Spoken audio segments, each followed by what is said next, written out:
됐다. 너랑 얘기를 더해서 뭐 하겠니? 한국을 알긴 알아. 여기 한국의 한 카페 안 미국 여성이 프랑스 여성에게 한국을 논하며 자리를 박차고 일어나 나가버립니다. 대체 무슨 대화가 오갔길래 미국 여성이 한국을 두둔하면서 화를 낸 걸까요? 자존심을 세운 채 앉아있는 프랑스 여성의 이야기를 들어보겠습니다. 안녕하세요. 저는 말이에요. 프랑스에서 태어나고 자랐고 오랫동안 유럽 밖으로 나갈 생각을 해본 적이 없었어요. 익숙한 환경이 편했고 제 삶의 방식에 큰 변화를 줄 필요도 못 느꼈어요. 사실 저는 새로운 것에 쉽게 적응하는 사람이 아니에요. 전통적인 방식이 더 안정적이라고 생각하는 편이죠. 그런 제가 한국에서 한 달을 살게 된 건 순전히 친구들의 강력한 추천 때문이었어요. 한국에서 몇 달간 지낸 친구들이 하나같이 말했어요. 넌 한국을 경험해봐야 해.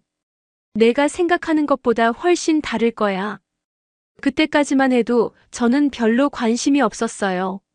한국은 저에게 그저 케이팝과 한류 드라마가 유명한 나라 정도였어요. 그런데 친구들이 말하는 건 그런 문화적인 요소가 아니라 한국에서의 삶 자체가 얼마나 편리한지에 대한 이야기였어요. 진짜야 말이. 너 한국 가면 깜짝 놀랄걸. 모든 게 빨라. 효율적이고 편리하고 너 프랑스 돌아오면 답답할 수도 있어. 그 말을 들을 때만 해도 믿지 않았어요. 프랑스는 나름대로의 역사와 전통이 있고 우리가 익숙한 방식이 최선이라고 생각했거든요. 하지만 몇 번이고 친구들이 강력하게 추천하는 걸 보면 단순한 유행이 아니라 뭔가 특별한 이유가 있는 게 아닐까 궁금해지기 시작했어요. 그래서 결심했어요. 한번 가보자. 그래도 결국 내가 맞을 거야. 새로운 경험도 좋지만 프랑스만큼 살기 좋은 곳은 없을 거라고 확신하면서요. 그렇게 저는 한국행 비행기에 올랐어요. 사실 큰 기대는 없었어요. 하지만 지금 돌아보면 그 순간부터 제 생각이 완전히 바뀌기 시작했어요. 한국에 도착한 날, 저는 솔직히 걱정이 앞섰어요. 프랑스를 떠나 타국에서 한 달 동안 지낸다는 게 쉬운 일이 아니었으니까요. 하지만 한국에 도착하자마자 예상했던 것보다 훨씬 편리한 시스템과 깔끔한 환경에 놀랐어요. 공항에서 지하철을 타는 순간부터 이 나라가 굉장히 체계적으로 운영된다는 걸 바로 알 수 있었습니다. 표를 사지 않아도 교통카드 하나로 버스, 지하철, 택시까지 다 해결된다는 것도 신기했어요. 처음 며칠은 숙소 근처를 돌아보며 시간을 보냈어요. 프랑스에서 오기 전 친구들이 한국을 강력 추천했었는데 그 이유를 조금씩 이해할 것 같았어요. 거리에는 쓰레기가 거의 보이지 않았고 사람들이 도로에 침을 뱉거나 시끄럽게 떠드는 모습도 적었어요. 게다가 어디서든 와이파이가 빵빵하게 터진다는 사실이 너무 좋았습니다. 사실 프랑스에서는 공공장소에서 무료 와이파이를 찾기가 쉽지 않은데 한국에서는 카페든 지하철이든 대부분 연결이 되더라고요. 덕분에 인터넷 데이터 걱정 없이 지도도 보고 연락도 할 수 있어서 정말 편했어요. 낯선 나라에서 오래 머물 계획이었기 때문에 하루하루 적응해 나가는 게 중요했어요. 그래서 저는 매일 아침 숙소 근처의 작은 카페에 가서 책을 읽으며 시간을 보냈어요. 그곳은 조용하고 따뜻한 분위기의 카페였는데 무엇보다 커피가 빨리 나온다는 점이 마음에 들었습니다. 프랑스에서는 커피 한 잔을 주문하면 시간이 꽤 걸리는데 여기서는 주문한 지 1분도 안 돼서 바로 나와서 신기했어요. 덕분에 저는 한국에서 커피를 더 자주 마시게 되었어요. 그렇게 카페에서 몇 날 며칠을 보내다 보니 어느 순간 매일 같은 시간에 오는 한 여성을 발견하게 되었어요. 처음엔 우연인가 싶었지만 거의 정확하게 비슷한 시간대에 나타났어요. 그녀는 늘 노트북을 펼쳐놓고 무언가를 열심히 하고 있었어요. 흘끗 보니 가끔씩 한국어로 된 문서를 읽고 있는 것 같았어요. 어쩌면 이곳에서 공부를 하거나 일을 하는 사람이겠다고 생각했어요. 하지만 그녀를 유심히 관찰한 건 아니었어요. 저도 그냥 매일 같은 자리에서 커피를 마시며 책을 읽었으니까요. 다만 이렇게 규칙적으로 같은 공간에서 마주친다면 언젠가는 말을 하게 되지 않을까 싶었습니다. 그리고 제 예상은 얼마 지나지 않아 현실이 되었어요. 그날도 저는 평소처럼 카페에서 커피를 마시며 책을 읽고 있었어요. 그런데 갑자기 누군가가 제 옆을 스치면서 자연스럽게 인사를 건넸어요. 고개를 들자 매일 보던 그 미국 여성이었어요. 안녕하세요. 여기 자주 오시네요. 한국어가 아닌 영어였지만 그녀의 말투는 굉장히 자연스러웠어요. 순간 저는 살짝 당황했지만 곧 웃으며 인사를 받아줬어요. 그렇게 자연스럽게 대화가 시작되었고 우리는 서로의 이야기를 나누기 시작했습니다. 그녀의 이름은 엘리사, 미국 출신이었어요. 그리고 한국에서 꽤 오랜 기간 살고 있는 사람이었어요. 몇 년째 한국에서 생활하며 이곳의 문화에 익숙해졌다고 했습니다.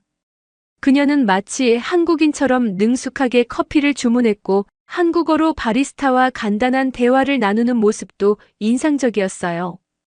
그 모습을 보고 저는 이 사람 정말 한국을 잘 아는구나 라는 생각이 들었습니다. 저는 프랑스에서 온 지 얼마 되지 않았고 한 달 동안 한국에서 지낼 계획이라고 이야기했어요. 그러자 엘리사는 반갑다는 듯 웃으며 그럼 내가 도와줄게요 라고 말했어요. 마치 오래전부터 알던 친구처럼 친근한 태도였어요. 저는 처음엔 조금 낯설었어요. 프랑스에서는 처음 만난 사람에게 이렇게 스스럼 없이 말을 거는 일이 흔치 않으니까요. 하지만 그녀의 태도가 나쁘지 않았고 무엇보다 저는 한국에 대해 아는 것이 별로 없었어요. 그녀의 도움이 필요할 수도 있겠다고 생각했습니다. 이야기를 나누다 보니 그녀는 한국의 여러 가지를 설명해주기 시작했어요. 특히 한국의 편리한 생활 시스템에 대해 이야기하며 여기선 뭐든 빠르게 해결돼요. 병원도 행정 업무도 택시도 유럽보다 훨씬 효율적이죠. 라고 말했어요. 사실 저도 도착한 지 얼마 안 됐지만 이미 한국의 편리함을 조금씩 체감하고 있었어요. 무엇보다 어디를 가든 QR코드 하나로 해결할 수 있는 시스템이 놀라웠습니다. 엘리사는 내가 한국에서 생활하다 보면 다시 유럽으로 돌아갔을 때 불편함을 느끼게 될 거야. 라고 말했어요. 그때는 그냥 웃으며 넘겼지만 나중에 시간이 지나면서 그 말이 무슨 뜻인지 알게 되었습니다. 그날 이후 저는 매일 엘리사를 카페에서 마주치게 되었어요. 어쩌면 처음부터 이 공간이 그녀의 단골 장소였던 것 같아요. 자연스럽게 함께 커피를 마시고 한국에 대해 이런저런 이야기를 듣게 되었어요. 처음엔 낯설었던 한국이 이제 조금씩 익숙해지기 시작한 것 같아요. 엘리사와의 우연한 만남이 앞으로 저의 한국 생활에 어떤 영향을 미칠지 기대되기 시작했습니다. 그날도 아침부터 날씨가 맑았어요. 이런 날이면 카페에서 커피 한 잔 마시면서 하루를 시작하는 게 가장 좋다고 생각했어요. 숙소에서 천천히 걸어 나와 단골이 된 카페로 향했어요. 요즘은 익숙한 길이라 가는 동안에도 주변을 둘러볼 여유가 생겼어요. 거리는 늘 깨끗했고 사람들이 조용히 이동하는 모습도 마음에 들었어요. 한국에서 생활한 지 이제 얼마 되지 않았지만 나름대로 적응하고 있다는 느낌이 들었습니다. 카페에 도착해 자리에 앉으니 어김없이 엘리사가 등장했어요. 저와 비슷한 시간대에 이곳에 오는 게 그녀의 루틴 같았어요. 그녀는 밝은 표정으로 저에게 다가와 앉았어요. 그리고는 갑자기 기대에 찬 얼굴로 말을 꺼냈어요. 한국에서 유명한 베이커리 카페가 있는데 같이 가볼래? 처음에는 대수롭지 않게 들었어요. 그냥 단순한 제안이겠지 싶었어요. 그런데 그녀가 눈을 반짝이며 너무 기대하는 얼굴을 보니 단순한 제안이 아니라 꽤 진지한 초대 같았어요. 하지만 저는 솔직히 관심이 없었어요. 프랑스인에게 빵이란 단순한 음식이 아니라 문화 그 자체였어요. 한국에서 빵이 아무리 유명하다 한들 프랑스 빵을 따라올 수는 없다고 생각했습니다. 저는 그 자리에서 바로 고개를 저었어요. 베이커리? 프랑스 빵보다 맛있을 리 없잖아. 그 말에 엘리사는 어이없다는 표정을 지었어요. 하지만 저는 제 의견이 확고했어요. 프랑스에서 어릴 때부터 다양한 종류의 빵을 먹고 자란 저는 빵에 대한 자부심이 남달랐어요. 단순히 빵을 좋아하는 정도가 아니라 프랑스 빵이 세계에서 최고라고 확신하고 있었어요. 제가 프랑스 요리학교에 대해 설명하기 시작했어요. 빵이 왜 프랑스에서 발달했는지 알아? 요리학교도 프랑스에 있고 미슐랭도 프랑스에서 시작했어. 하지만 엘리사는 제 말을 끊고 피식 웃었어요. 비웃음이라기보다는 어이없다는 느낌에 가까웠어요. 그냥 한번 가보자는 거잖아. 무슨 대단한 논문 발표라도 하는 줄 알았네. 그 순간 저는 순간적으로 자존심이 상했어요. 논문 발표라니? 저는 단순한 자부심을 이야기하는 게 아니라 역사와 전통이 깃든 사실을 말하는 거였어요. 프랑스는 빵의 본고장이에요. 우리가 빵을 얼마나 중요하게 생각하는지 그것이 단순한 음식이 아니라 문화이자 예술이라는 걸 그녀가 몰라서 그런 말을 한다고 생각했어요. 아니, 내가 확신해. 저는 단호하게 말을 이었어요. 한국 빵이 아무리 유명해도 프랑스 빵을 넘어서진 못해. 절대. 제 어조는 강했어요. 사실은 조금 과하게 단호했던 것 같아요. 하지만 정말 그렇게 믿었어요. 프랑스에서 빵이란 단순한 먹거리가 아니었어요. 전통이고 자부심이고 오랜 역사 속에서 완벽하게 다듬어진 기술의 결정체였어요. 한국이 아무리 발전했어도 그 깊이를 따라올 수는 없다고 생각했어요. 그런데 제 말을 들은 엘리사의 표정이 변했어요. 방금까지 장난스럽던 얼굴이 순간적으로 굳어졌어요. 보통 그녀는 유쾌하고 넉살이 좋은 사람이었어요. 가볍게 농담을 던지면서 상황을 흘려보내는 타입이었죠. 하지만 이번만큼은 달랐어요. 그녀는 저를 뚫어져라 보더니 짧게 한숨을 내쉬었어요. 그 짧은 순간 동안 공기가 묵직해졌어요. 그리고 그녀는 조용히 자리에서 일어났어요. 느릿하게 하지만 확신에 찬 동작이었어요. 됐어. 그녀는 무표정한 얼굴로 말했어요. 하지만 목소리에는 살짝 날이 서 있었어요.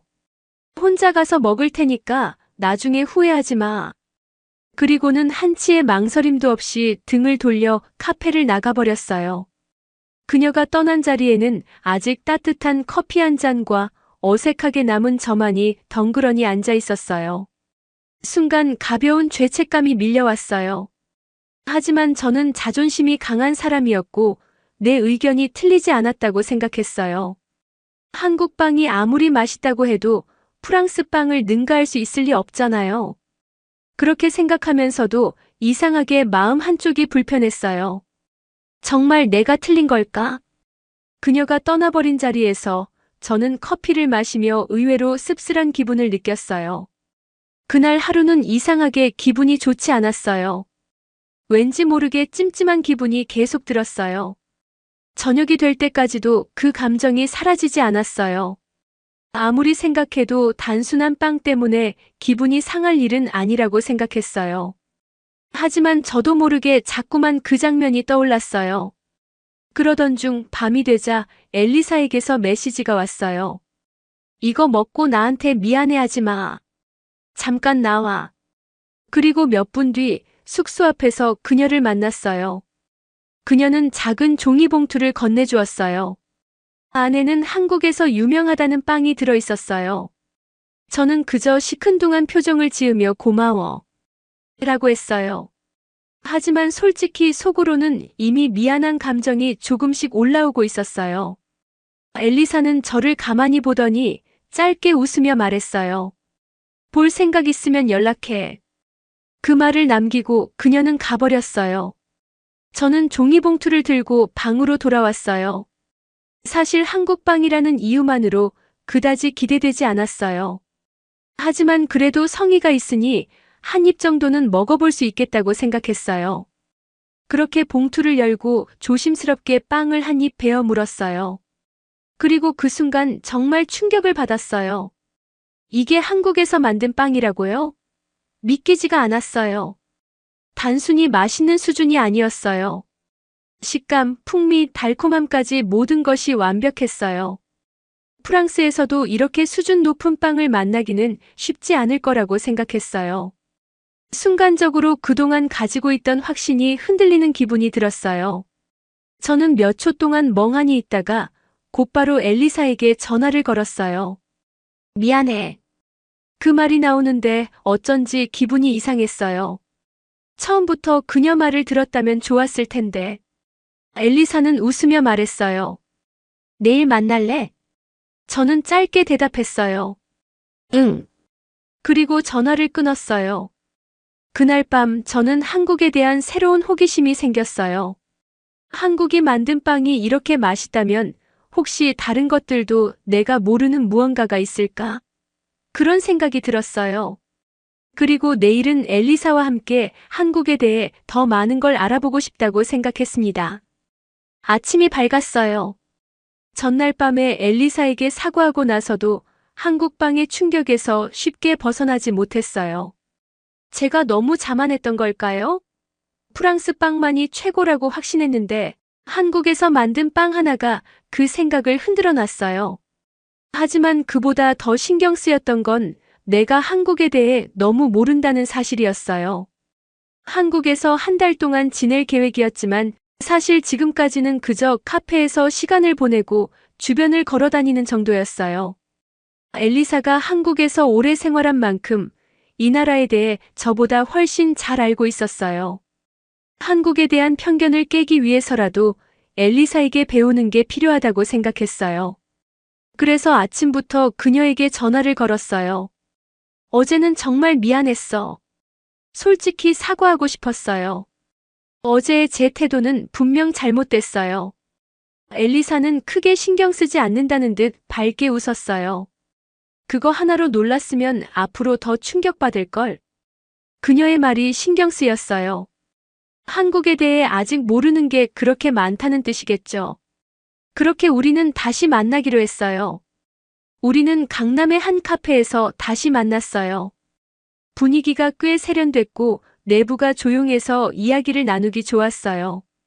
엘리사는 커피를 한 모금 마시더니 여유로운 표정으로 말을 꺼냈어요. 자, 이제 한국에서 내가 놀랄 만한 것들을 하나씩 알려줄게. 그녀는 마치 강의를 하듯이 한국의 특징을 하나씩 설명하기 시작했어요. 첫 번째로 이야기한 건 병원 시스템이었어요. 한국에서는 병원 가면 모바일 인증으로 바로 접수돼. 저는 순간 이해가 되지 않았어요. 병원을 가면 보통 예약하고 접수하고 기다리고 또 기다려야 하는 게 당연했어요. 프랑스에서도 병원 예약은 필수였고 보통 몇 주를 기다려야 하는 일이 흔했어요. 하지만 엘리사의 말에 따르면 한국에서는 병원에 가서 스마트폰 하나로 바로 접수하고 대기 시간도 짧다고 했어요. 아니, 진짜 그렇게 간단해? 솔직히 믿기지 않았어요. 병원에 가려면 무조건 기다려야 하는 게 정상 아닌가요? 하지만 한국에서는 이름만 등록하면 바로 진료를 받을 수 있다는 사실이 저를 놀라게 했어요. 그 다음은 행정 처리 속도였어요. 서류 하나 처리하는데 몇 주 걸리는 나라들이 많지만 한국은 하루 만에 해결되기도 해. 이번엔 더 황당했어요. 저는 프랑스에서 행정 업무를 처리할 때마다 스트레스를 받았어요. 무조건 예약을 해야 하고 서류 한 장을 받으려면 며칠, 길게는 몇 주가 걸리는 게 당연했어요. 그런데 한국에서는 주민센터에 가면 몇 분 만에 서류가 발급된다고 했어요. 정말 말도 안 되는 이야기야. 어떻게 그렇게 빨라? 하지만 엘리사는 너무 당연하다는 표정이었어요. 한국에서는 모든 것이 전산화되어 있어서 처리 속도가 빠르다고 했어요. 저는 그 이야기를 들으면서 한국이 단순히 편리한 나라가 아니라 시스템이 아주 잘 정비된 곳이라는 걸 깨달았어요.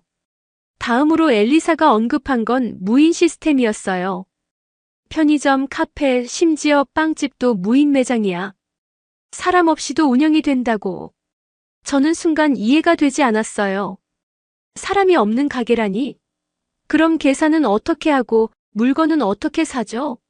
하지만 엘리사는 스마트폰으로 모든 걸 해결할 수 있다고 설명했어요. QR코드 하나로 결제하고 자동 문이 열리고 심지어 24시간이라고. 프랑스에서는 대부분의 상점에 점원이 있었고 무인 매장은 거의 없었어요. 하지만 한국에서는 이미 무인 매장이 보편화되어 있었어요. 엘리사의 말을 듣고 저는 한국의 기술 발전 속도가 얼마나 빠른지 실감했어요. 그러다 문득 어제 먹은 빵이 떠올랐어요. 저는 엘리사에게 한국에서 디저트가 발달한 이유를 물었어요. 뚱카롱 같은 디저트도 한국에서 유행해서 해외로 퍼진 거야. 그 말을 듣고 또 한 번 놀랐어요. 저는 마카롱 하면 프랑스를 떠올렸는데 한국에서는 마카롱을 더 크고 화려하게 변형해서 새로운 디저트 트렌드를 만들어냈어요. 그런데 한국 빵이 왜 이렇게 맛있는 거야? 엘리사는 한국 사람들이 음식을 연구하고 발전시키는 능력이 뛰어나다고 설명했어요.